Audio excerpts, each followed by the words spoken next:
The second part of our job with analyzing data is if we have to compare two sets of data.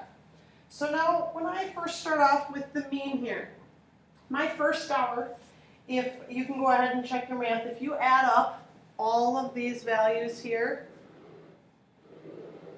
and divide them by 10, because 10 is what you get, if you add them all up, we get 741. So if I divide that by 10, I get an average score of 74.1%. Now for fourth hour, on the other hand, if I add up all of these scores, I get a value of 819. If I divide that by 10, I get an average score of 81.9%.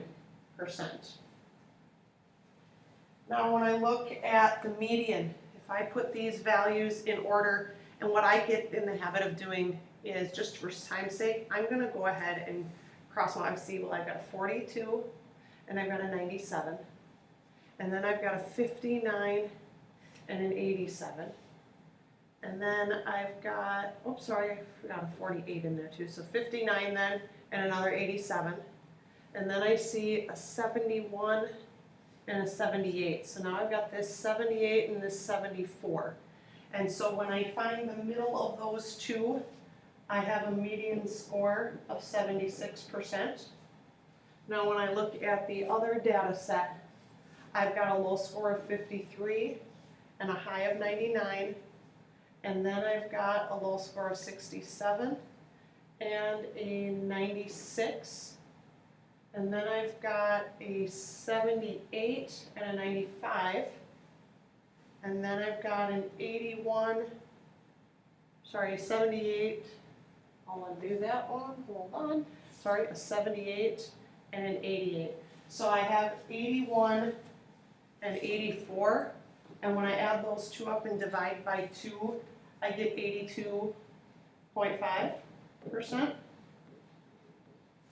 And then the mode, when I look at the top one, I see multiple, I see a 78 and a 78, but I also see an 87 and an 87, which means that I have two modes. I have 78 and 87, and this is something we call bimodal because there are two modes. Then when I look at on the other scores, I see 278, so that makes the mode 78. So now we need to compare them. And if I make some comparison statements, I would say fourth hour mean, and you can write mean as an X with the bar, is higher. And the fourth hour mode is also, or sorry, not mode, median, my bad. Get rid of that. Is higher. Now, when I look here at the mode, yes, they have a mode that's similar, and yes, first hour does have this higher mode. But I would have to say, if you look at these, that you can say that overall, fourth hour performed better on this set of tests.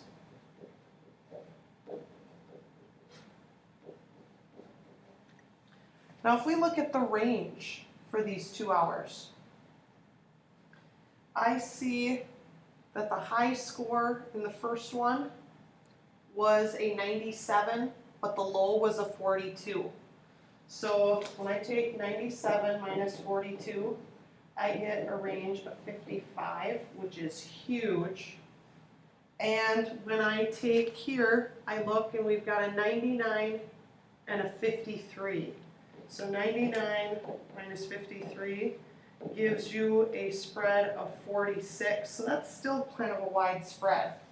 Now, I would comment on this saying that first has more spread.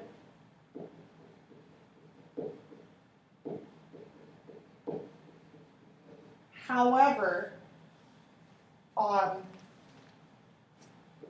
would say but both show variety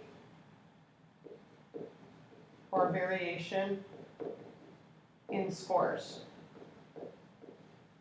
Because they really do, because 55 and 46 is a great variation in score level.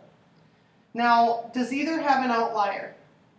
Well, I see when I look at these, yes, there's a huge spread, and we talk about how if there's a huge spread in the range, that's indicative of an outlier. But if you really look across the board, there's not that huge of a range between any given scores because, yes, we have 42 and 48.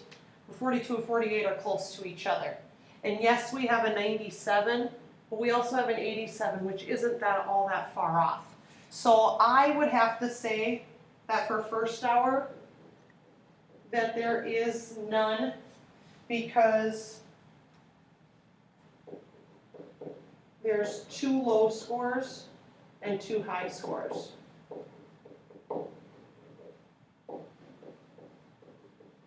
Now, on the other data set,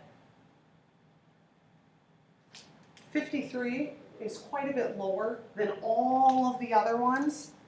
So I could make this argument that 53 is potentially an outlier.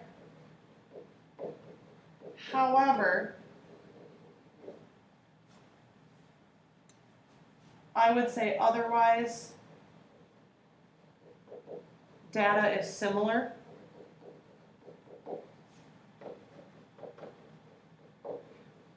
But if you think about it, the 53 really doesn't affect the mean and the range because they still fall relatively in the middle and relatively the same to each other. So I would put down, however, the mean and range are not affected.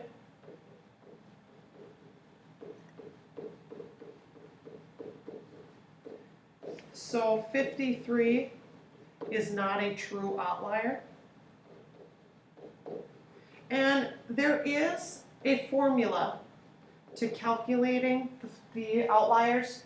We're not going to get into that right now just because we don't have enough information to do that. I'm more than happy to show you that later, but right now we're not going to worry about that. So that being said, your job now is to go ahead and do the you-try problem of talking about the ages for 15 employees at Subway and determining the mean, median, and mode, which one best represents the data set and why. Determine the range and any outliers and what they mean dealing with this data set. Now, bring your questions with you to class tomorrow so that way you can have those answered before you go ahead and start surveying and getting your information to start doing your project.